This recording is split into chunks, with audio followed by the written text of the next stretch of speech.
This is Talk Business and Politics with Roby Brock. Welcome to today's Talk Business and Politics Daily. It is Wednesday, December 21st. Thanks for joining us. Here are your top stories of the day. The number of Arkansas residents increased by 10,395 people in the last year as new births and native and foreign-born migrants moving to the natural state grew the population base to nearly 3 million. It's according to the U.S. Census Bureau's estimates just released. Arkansas's total population now stands at 2,988,248. That is up 0.3% from a year ago. Utah, by the way, was the fastest growing state in the union in 2015. Arkansas initially will grant licenses to 5 marijuana cultivation facilities, one for each of its 5 public health regions, the newly formed Arkansas Medical Marijuana Commission decided this week. The vote was the first step taken by the commission to move the state closer to allowing certain patients access to the drug. The commission's chair, Dr. Rhonda Henry Tillman, emphasized that 5 is an initial limit, but not a permanent one for the cultivation facilities. The Delta Regional Authority and Windrock International launched the first of its kind multi-million-dollar investment fund for Delta startups. The I-Fund, which includes an initial $1 million investment from Iberia Bank, as well as another $1 million from the DRA, will target local entrepreneurs across the 8-state Delta region and provide key training, mentoring, and capital investment to help them build their businesses. The initiative includes investing $50,000 in individual startups in the Delta region. And those are your top stories for the day. Keep up with all of the important business and political headlines each and every day at talkbusiness.net. Still to come, what can we expect with health care reform at the national level in the new Trump administration? And how might that affect the state of Arkansas? John Burris and Jessica DeLoach-Sabin discuss the subject, plus Michael Tilley with the latest on the Compass Report, and we'll run through our holiday schedule with you. We're back after this. First Security is here. Only here. So that means we're here, here, and here. Even here. And definitely here. Because here is where we want to be for you. First Security Bank, only in Arkansas. On Sunday's edition of Talk Business and Politics, we ran out of time on air to talk about everything we wanted to with our roundtable guests, Jessica DeLoach-Sabin and John Burris.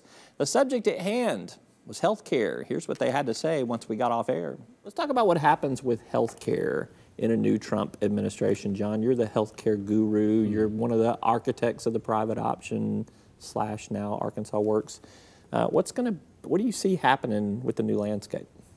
Well, I think that states should lead the process. I don't think states should wait for Congress. Waiting for Congress is never really a good strategy. I know there's a lot of expectation from people that, Congressman and now Director Price or, Paul Ryan are going to lead the way. And I think that those guys are competent and very likely will, but I don't know why a state would wait. So states should lead, and I think that whatever plan they put forward shouldn't be based on the principles of Obamacare.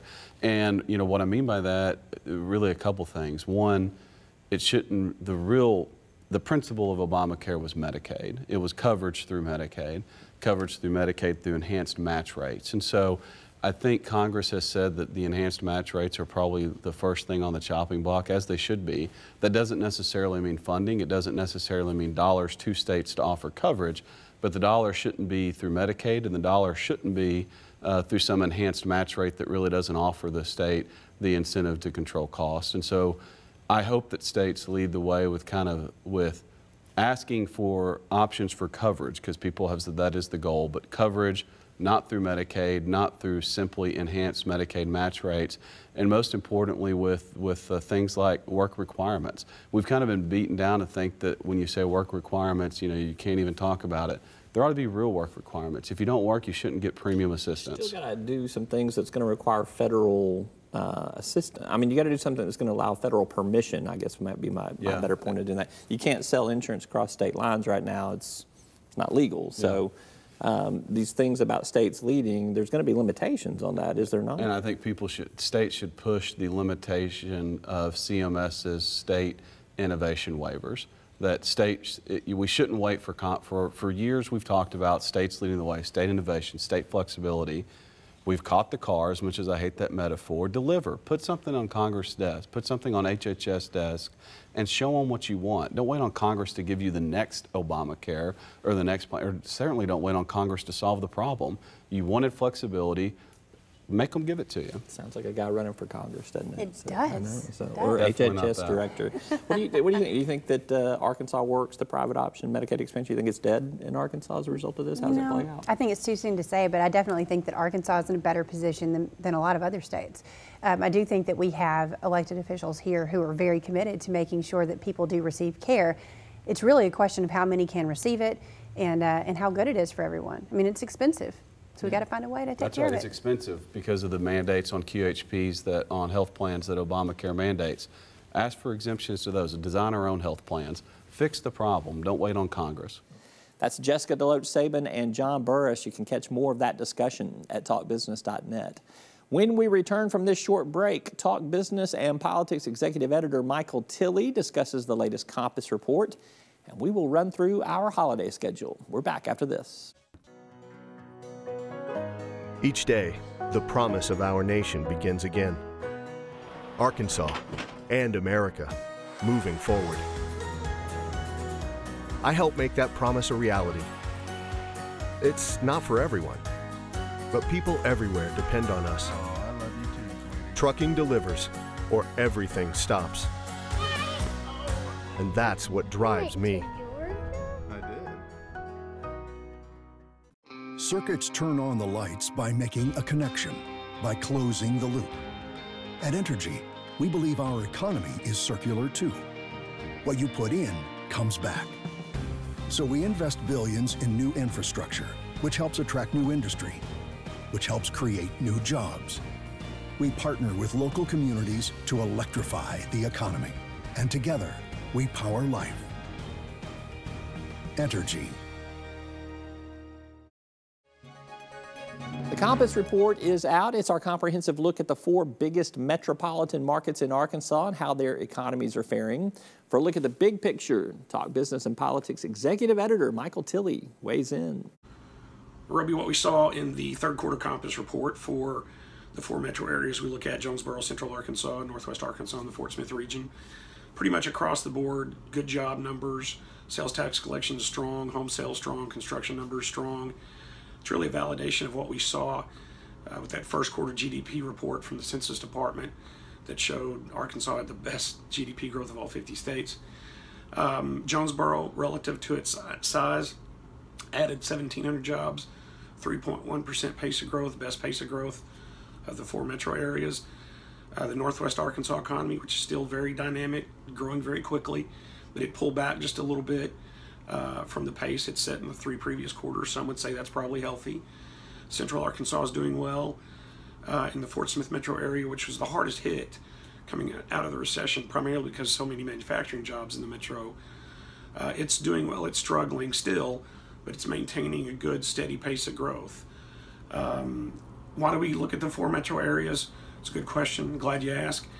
When you take those 4 metro areas out, at the end of September, Arkansas's unemployment rate would have been 4.8%.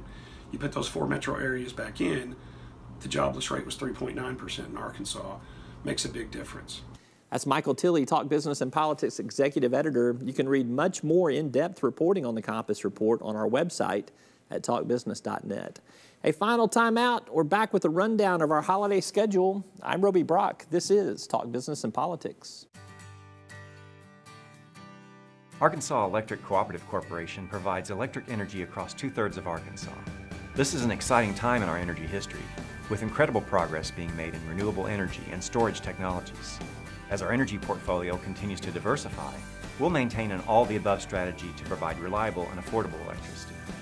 Ever since the first light bulbs were placed in our members' homes, the electric cooperatives have been the solutions provider for our members, and we want to continue that well into the future.